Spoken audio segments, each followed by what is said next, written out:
For antiwar.com, I'm Scott Horton. This is Anti-War Radio. And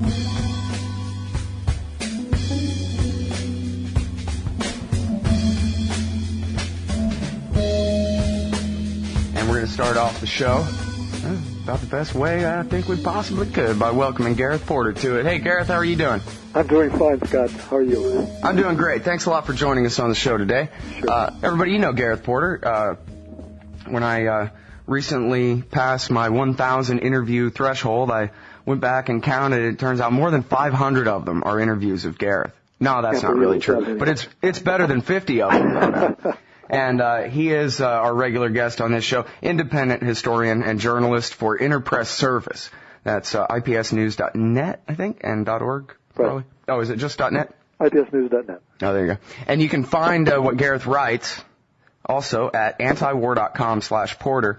And, well, I think it forwards on, but really the address is original.antiwar.com/Porter. And you've been doing some really good work lately here on the Afghanistan escalation. But if it's okay with you, Gareth, before we get into that, I'd like to ask you about progress on the Iranian nuclear talks. Sure. Of course, it's been, I guess, about 30 years or so. And for the first time, well, I guess there were some talks about Iraq, like some lower-level talks. But this is the first time they've had real high-level official talks between the United States and Iran on, you know, I guess with the nuclear issue and other issues on the table. I don't know. Are we basically right where we were at the last time I talked to you, which is that praise Barack Obama, he's basically accepted a deal with the Iranians that implies that they can go ahead and continue enriching uranium? Well, you know, there is a degree of ambiguity about this, which we simply have to accept for the time being. Exactly how the Obama administration is going to play this.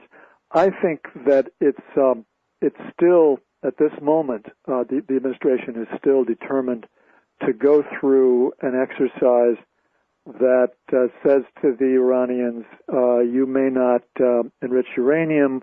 We're not going to recognize your right to enrich uranium. You have to stop as part of a deal. It's unacceptable for you to continue this. And this, I believe, is going to be, at least in large part, for political show, to satisfy the Israelis, to show the right-wingers in this country that the Obama administration is tough, to continue, in other words, this pose that the United States is somehow, going to force the Iranians to bow to our will. I do believe that there's more and more reason to understand that the Obama administration knows that it's not going to be successful in that, and that this is simply playing for time. That it's going to have to come up with a plan B, or perhaps it's C, I'm not sure. So we just have to watch this play out, watch the string be played out. But I just heard James Dobbins, who's the head of national security studies at the RAND Corporation, and an interesting guy. I mean, in some ways he's still very conservative, still very distrustful of enemies, so-called, of the United States. But on the other hand, this is a man who really, as a matter of strong principle, believes in diplomatic engagement with everyone who we have differences with, including particularly Iran, and who's very critical of the idea of coercive diplomacy, of trying to use the threat of force as a diplomatic instrument. He makes the argument, I've heard him make it before, and I heard him make it again this morning, that it doesn't work, that it's likely to backfire, it's counterproductive, and the United States shouldn't do it. And I heard him this morning at a symposium at the Carnegie Endowment for International Peace in Washington, D.C., say that he's convinced that I think he said convinced perhaps that he believes that the Obama administration will go to the table in the next round of talks with Iran on the nuclear issue and lay out its zero option demand, at least for the record. So I think that's where we are. I could be wrong, but that's my best guess.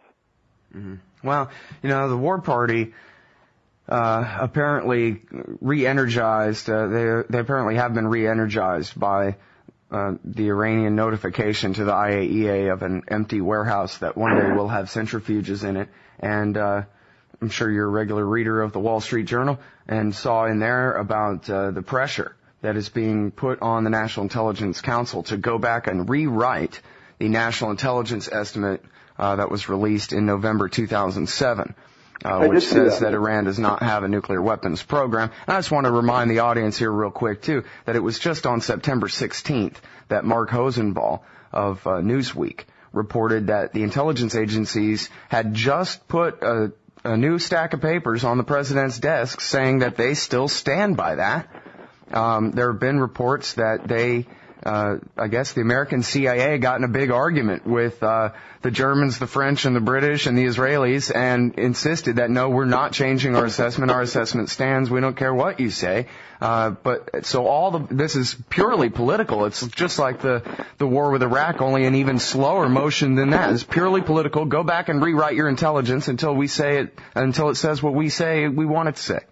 No, that's right. I mean, it is very political in terms of the positions taken by the various governments on this question. It's just remarkable how little sense of integrity, or how completely absent there is any integrity in the Israeli, British, French, and I'd say German governments as well. So I just wanted to say that yes, I think that obviously those intelligence agencies and the governments that are calling the shots in each case are acting completely in political terms, not in terms of what the objective facts should be telling them. And it's true, the U.S. intelligence community has reaffirmed its November 2007 National Intelligence Estimate. It's now, I think this is the third or fourth iteration of that reaffirmation of the accuracy of what was said in the 2007 estimate, that there is no evidence that Iran has resumed work on weaponization, and no new information that would suggest that the estimate was incorrect in expressing moderate confidence that no other elements of the nuclear program, that is to say uranium enrichment or conversion, covert uranium enrichment or conversion had been resumed, which is a usually overlooked, I would say almost always overlooked aspect of the 2007 estimate, which is very relevant. In fact, it's very important to understanding that point in regard to the Qom enrichment facility. And that's, I do want to make that point, that what the intelligence agencies were saying in November 2007 is that they found no evidence suggesting that Iran was trying to put one over on us, that there was a covert facility for enrichment. And this is despite the fact that we know from multiple sources now that U.S. intelligence was photographing regularly that site at Qom, had its eyes on the site, was constantly watching it for any evidence that it was indeed a nuclear site. So, I mean, this is, in my view, really sort of nails down the case that U.S. intelligence has known all along, that Iran did not start construction on that site in 2007, that it was indeed after the estimate of November 2007 that construction on the Qom site began, just as the Iranians have said.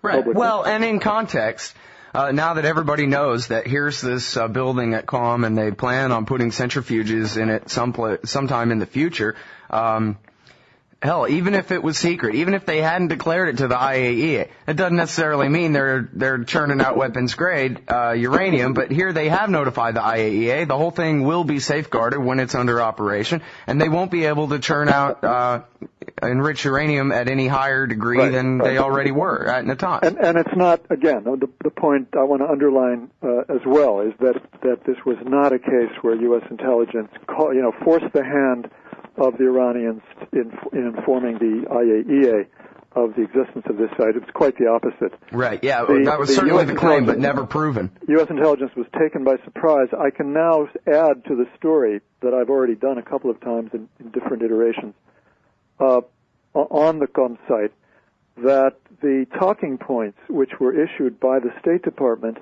on the very day of that briefing, that is September 25th, actually had a question and answer. Question, why did the Iranians inform the IAEA of this site at this time? Answer, we do not know.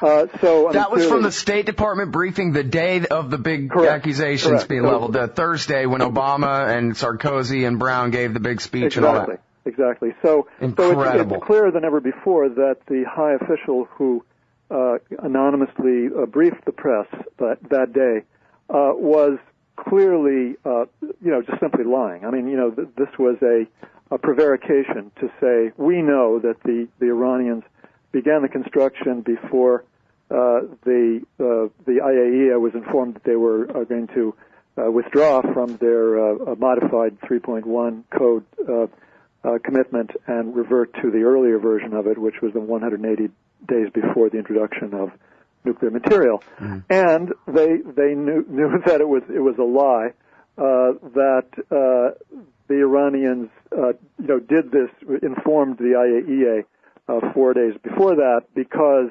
their security had been breached. That simply was not the case. Well, you and your facts, Gareth Porter, I'm sorry, there's a narrative here in this society, and everybody knows it. It was trumpeted by the president himself, and then, of course, by the New York Times and all the official media organs. And it's just the case. I mean, if this was a discussion on cable TV news right now, for example, it would just be an established fact that we all know that Barack Obama busted them for having this secret facility. And, all the truth that you've ascertained to the contrary, notwithstanding. It has nothing to do with it, Gareth. Yeah, this is an alternative universe of information. You are correct. Yeah, exactly. Bizarre world, indeed. Since you're talking about narratives, I want to very, very quickly offer a completely separate narrative here, which no one has heard yet. And as far as I know, I'm the only one to put this together. It's in a story that I'm now writing. It may or may not be out today. But the narrative is this, that the Iranian decision to begin to think about at least a backup set of nuclear facilities in case of a U.S. or U.S.-Israeli attack on those facilities came in, it was the end of March 2007. What was happening at that point in the U.S.-Iran relationship? Well, I'll tell you. What had happened was, for the previous 6 months, was a series of public leaks and moves by the Bush administration to try to convince Iran that we were serious about planning an attack on Iran's nuclear facilities. Including the big one, which was sending David Wurmser around to the American Enterprise Institute and other places, saying that Cheney no longer had confidence in Bush to do the right thing and start a war with Iran. So he was trying to work a deal with the Israelis to start it for him, to box Bush in. That was in March, wasn't it? Was it March? I thought it was April, May. But in any case, that could have been later. It's part of that narrative, no question about it. But the point is that clearly the Iranians were responding to a very public and very aggressive campaign to convince them that they were under threat. And they did. Their response was to say we're not going to inform the IAEA immediately upon the decision to construct a new nuclear facility, and they also at the same time withdrew the permission for the IAEA to visit the reactor at Iraq, which was another signal that they were going to tighten up on information, which of course would be useful for targeting an attack on Iran's nuclear sites. Now, the additional point about that narrative that I want to make is that only 5 days after the letter to the IAEA at the end of March 2007, the head of the Chief of Staff of the Armed Forces of Iran made a public statement in which he said there's going to be an attack by the United States and Israel in the summer of 2007. And on the same day, the head of the International Affairs Office of a party aligned with Ahmadinejad and the government said that Iran was not going to give out public information on its nuclear sites because it would be used or misused by the United States. And he specifically pointed to the fact that U.S. military deployments, naval deployments in the Persian Gulf were now at the same level that they had been prior to the invasion of Iraq in 2003. So that is really the narrative that we need to start to talk about and to use as the basis for understanding the recent developments. Well, it is an important point, and I guess, it's been pretty fair to say that America and Israel have been threatening Iran with attack for years on end now, and that even if you go back, why did they buy their nuclear centrifuge equipment and blueprints and so forth from AQ Khan and the Pakistanis instead of from China or Russia? Well, it was because Bill Clinton and his dual containment policy, turned the screws on China and Russia to prevent them from selling turnkey nuclear facilities to the Iranians. Right. We forced them into the black market in the first place. It's the same thing all the way through. Of course, if you are determined to have even a peaceful nuclear program, and Israel is threatening to nuke you every day, or every other day, I guess, then you're probably going to want to dig out a base in the side of a mountain. Still doesn't mean it's for nuclear weapons. As Gabriel Kolko pointed out in his recent article at Counterpunch, the only real nuclear threat to Israel is that Iran would shoot conventional missiles at the Dimona nuclear weapons factory in Israel, and they would have blowback from their own radiation. Well, if Iranian rockets or the Shahab-3 were that that's that accurate. But of course, they aren't. Well, I'm thinking that maybe the problem with your journalism, Gareth, is that you're just too one-sided and that you don't have enough sources inside the Israeli Mossad to tell you what's really going on. My problem with you, Scott, is that you never seem to say anything I can disagree with. Can't you make this more interesting?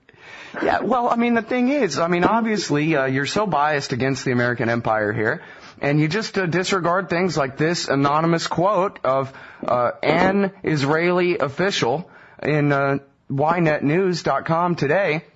The great fear is that this kind of agreement will make it appear that Iran is indeed showing a reconciliatory attitude while it continues the basic enrichment of uranium in Natanz and in the secret site exposed in Qom through the West's intelligence work. The expected deal takes care of Iran's openly available uranium, which it enriches for seemingly civilian aims, while it continues to secretly enrich uranium for military aims. Now, this whole interview so far, you have not addressed their secret military enrichment program, Gareth. You are correct as usual. I am going to ignore that statement. So what? That's just absolutely meaningless then if an anonymous Israeli official says that in Ynet News? It does not really add anything new to the story, I guess I would suggest. Yeah.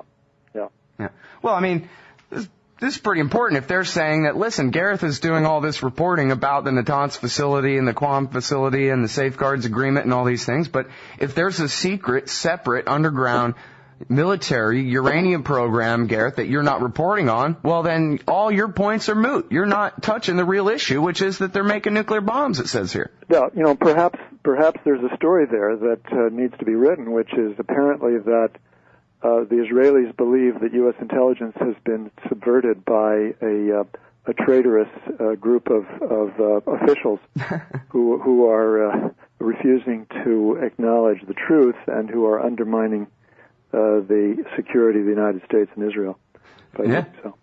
Well, you would think so. Yeah. it does seem strange to me that the Israelis always make accusations like this, but they never provide their intelligence to the IAEA and say, here, go and find it. Or I guess sometimes they do.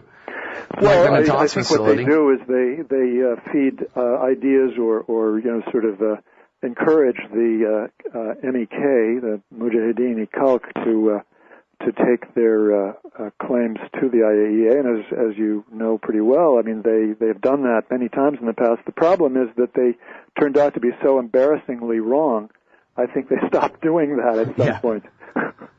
Well, now, so forgive me, but let me ask you about the David Sanger view here. I'm sure. Well, and I don't know. Maybe he doesn't write the headlines, right? There might be a separate headline writer at the New York Times, and it's not his fault. But presumably there is.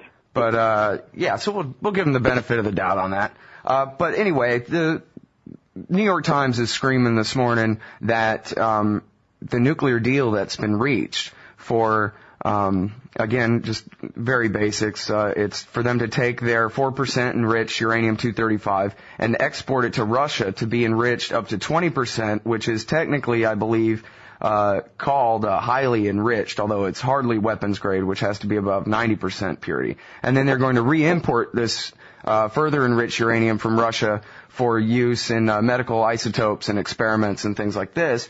And what David Sanger is saying, even though he's saying, oh, well, this could slow down their progress on nuclear bombs, as though they're making any. And in fact, that's not just the headline. It's kind of in the text of the thing, too. But to boil it down into, actual English, what he's saying is that the fear that the Iranians could withdraw from the Non-Proliferation Treaty, kick the inspectors out, and begin to enrich the uranium that they've already got up to 4%, up to weapons grade 90+%. That danger would be severely lessened if major portions of this uranium was outside of the country in Russia at any given time. So I guess all that setup is just for me to ask you the question, do you think that this will kind of tamp down all the hype coming out of Israel and America's war party if the actual uranium, the physical uranium itself, is not in the country anymore? Or are they just going to revert to rote here that, well, there's a secret military enrichment program that makes all this beside the point? Everybody's going to continue to make the same charges. This is not going to take care of that. I think we can predict that safely. And indeed, it's undoubtedly true that there are ambiguities in this agreement that are still going to have to be worked out. We don't really know, exactly what the phasing of this is. Does it all go out of the country at once? That's what that's what hardliners are insisting must be the case. If that's not written into the agreement in specific language, then it's no good and it needs to be denounced. And we just don't really know what the answer to that is because we don't have the text of it, and you can't. There's no reliable reporting on it at this point. So we just have to wait and see. But what I will predict with great confidence that I will not be wrong is that the right wingers in this country, including David Sanger, will continue to make the same charges and raise the same hue and cry that they have been for years. Yeah.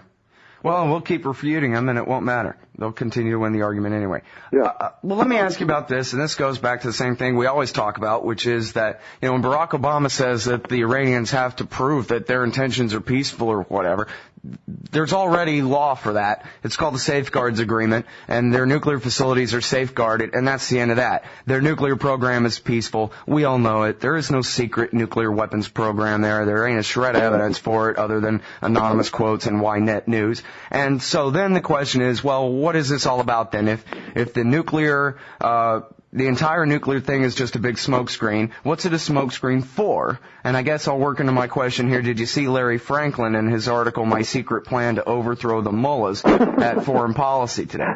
No, you have to be kidding. No, seriously. It's Larry Franklin gets to write on foreign policy? Yeah, well, of course. Right there with his buddy Steve Rosen. Oh, no, I guess Rosen's over at commentary, right? Okay, well, yeah. Yes, Larry Franklin, convicted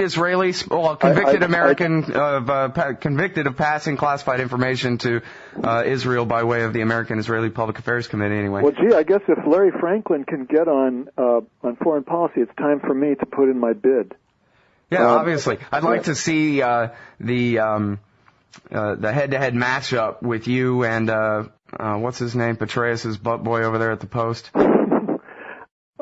I mean, Tom Ricks, yes. Yeah, Tom Ricks, of course, Absolutely. Yeah. We should go head-to-head. Yeah. I haven't seen that, quite frankly, and it's, I'm glad you've tipped me off to it. I will try to read it sometime. All right, well, we'll put off that part of the question, and I'll try to rephrase it. What the hell is the point of this if they're not making nukes and it's all a bunch of lies? They can't obviously have a real full-scale war like one-third of the American people want and invade the country with ground forces and take it over Iraq style. If they bomb it from the air, that's only going to solidify the power of the government that they're trying to regime change. Is this the Israeli hallucination that there's actually a nuclear threat, or is it all smokescreen entirely for something else? And if so, what? The answer to that has to be somewhat complex. I don't think it's either all of one or all the other. I think both things are involved in this. In other words, there is an element in the Israeli government that absolutely believes everything that they've ever said about Iran. That they are really, truly paranoid. I mean, in a clinical sense, and we might as well just face that. There are people who are clinically paranoid. But then I think there are others across the spectrum from Israel to the United States who are more calculating and for whom this is a useful narrative, puts them, in their view, it puts them in the driver's seat. It sort of supports everything that they've done and said in the past, whether a bombing attack is a practical matter or not is really of not that much concern to them. It never has been. These are not people who count the cost. They're not going to pay the cost. It doesn't matter to them. How many people die, how much instability is caused.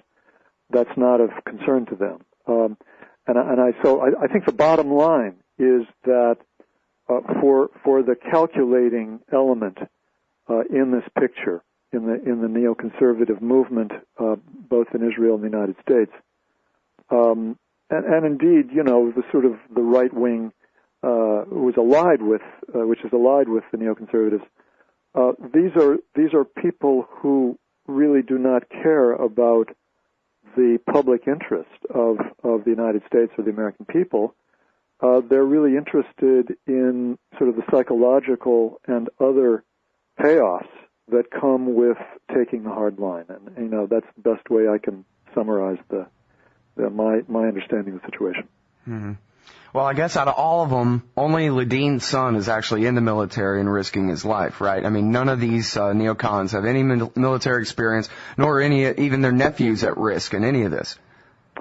I think that's pretty much right, yes. There may be an occasional exception to that, but for the most part, that appears to be the picture. Yeah. I got an idea. I think that we should carpet bomb the Taliban with the population of the Foreign Policy Initiative and the American Enterprise Institute. We'll just drop Kagans on them until they give up. Fire them out of cannons, something like that. Yeah. A 500-pound bomb, Fred Kagan. I think we could call them then cannon fodder, couldn't we? Yes, we could. And then we wouldn't have to read what they write at Foreign Policy anymore. Which would be certainly a positive development. Indeed. All right. Listen, I'm sorry that I didn't give you a chance to talk about all your great reporting about Afghanistan, of which you've got a lot at original.antiwar.com/Porter. But I really appreciate your insight on Iran again today, Gareth, and I hope I can have you back on the show soon. No problem. We'll do it. All right, everybody. That's Dr. Gareth Porter, Interpress Service, IPSnews.net, antiwar.com/Porter.